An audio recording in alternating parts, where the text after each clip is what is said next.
Welcome to the Quality of Life podcast. I'm Erin Olson, a wife, a mother, and a serial entrepreneur.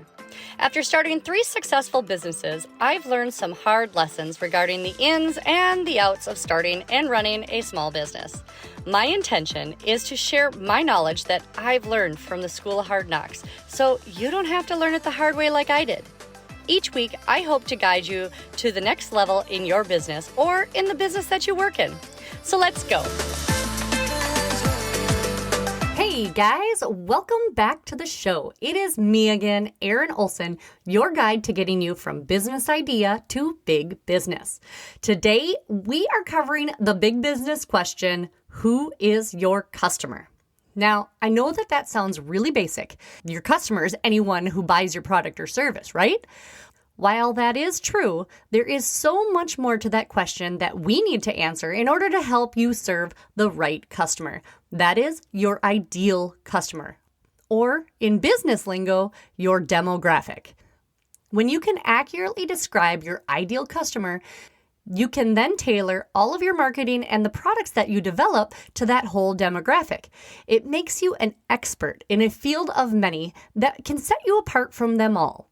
So let's dive in. The first thing we've got to do is ask if you are focusing on selling to businesses or if you are selling to individuals. By answering this question, I can help you just a little bit better.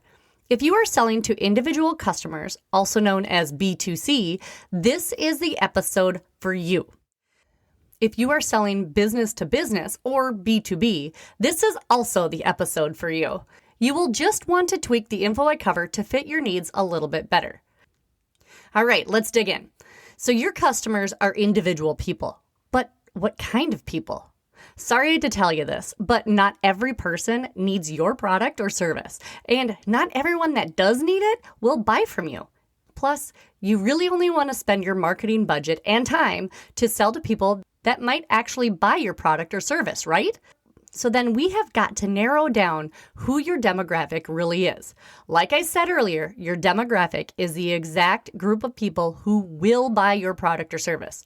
The more specific we can be in describing your demographic, the better your marketing attempts will be.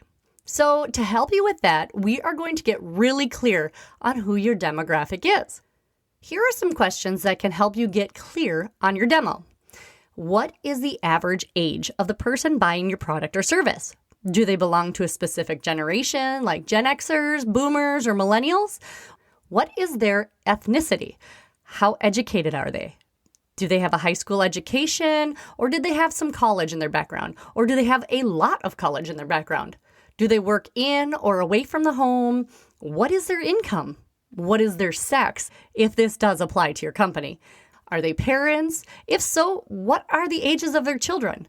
These questions are just the basics of determining your demographic. You can certainly ask yourself more, but let's start here. If you have existing customers, you already have an accurate picture of your demographic. So fill in what you've got as far as data. You could also send out a customer survey to get more stats if you feel so inclined. Like I said, the more you know, the easier it will be to target your ideal customer in your marketing efforts. If you don't have any customers yet, this is just a little bit more challenging, but it can be really actually fun. I would suggest looking at other companies in the industry that you would say are winning at business. The ones that you know of as the big dogs, the successful businesses that sell to customers you want to sell to. Well, you have to figure out, who are they selling to? How do you find out, okay?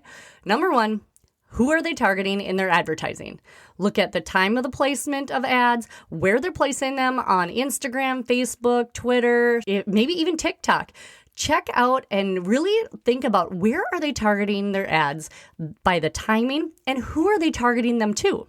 Number 2, look at their reviews on Yelp, Google, Amazon, Angie's List, or anywhere that they have a presence or where they would hope to sell their product. Do a little cyber stalking and see who is the one that's leaving the reviews. I would take note of all of the information you can find out from those reviews. 3, what type of person engages in their social media posts?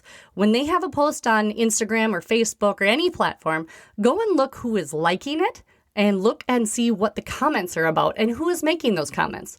4, Social media listening can also help. And no, I did not create that term.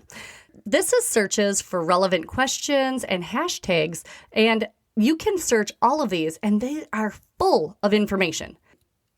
I regularly follow hashtags that apply to this podcast, so I know who is using them. Also, there might be support groups centered around your industry that can give you tons of insight.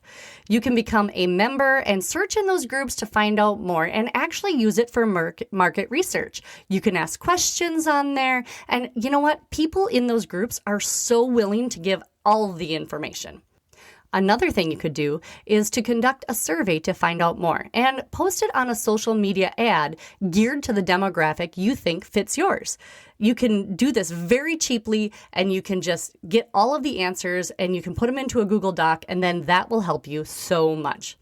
Okay, so now that you have gathered your ideal customer data, the next step is to create an ideal customer avatar. This is where you really get granular and tactical about who you are going to market to. This may seem kind of weird, but really, this is the special sauce to making sure your marketing falls in the laps of people who would actually want to buy from you. Most people never really get this specific in their marketing, and their marketing will lack consistency. It's like shooting arrows all over the place and hoping that some land and stick on the target. This should not be you. So let's talk about your ideal customer avatar. What is it? We're going to call them our ICA for short. Your ICA is a very specific description of the person that will buy from you. So here is how to create your ICA. What is their name? Yes, you need to name your ideal customer. This will help you. I swear. Just follow me here. What is their backstory? How old are they? Where did they come from? Where do they spend the bulk of their time, online and offline? What inspires them? What keeps them up at night? Do they read books or blogs, or do they listen to audiobooks and podcasts? And if they do, what are they about? What do they do in their free time, if they have any? And what is their biggest pain point? This is what drives them nuts. And what do they hate the most about their current reality? That is called a pain point, something you need to know in order to market to them. What do they really want, and what do they actually need? If you took even 10 minutes to really think about these questions, you will have an edge that the competition probably won't. Peter Drucker once said, "The aim of marketing is to know and understand your customer so well that the product or service fits him and sells itself." If you are a B2B business, you should ask these questions, maybe just a little bit different, about your ideal business account. You will be defining the name of the ideal business account and what makes them unique. All of these same questions are going to be key to helping you find the businesses that you want to sell to. In Hey Chicks, our ICA was Nancy, a 40 to 65-year-old woman who has horses. She is still working, possibly full-time, and spends as much of her free time as she can with her horse. It is her best friend and her source of inner peace. That time is her escape from life's demands. She wants to feed her horse the best she can, but it seems that her horse eats way too much, and food and hay is so expensive. So she is trying to make sure that she feeds her horse in the best way possible that she can afford. She doesn't want to spend all of the time that she has with her horse measuring out feed, and she actually wants to ride. She has been told that her horse is too fat, and if she doesn't lose the weight, she may become unrideable. And that is one of her biggest fears. Now, I can market to Nancy as a friend. I have been her.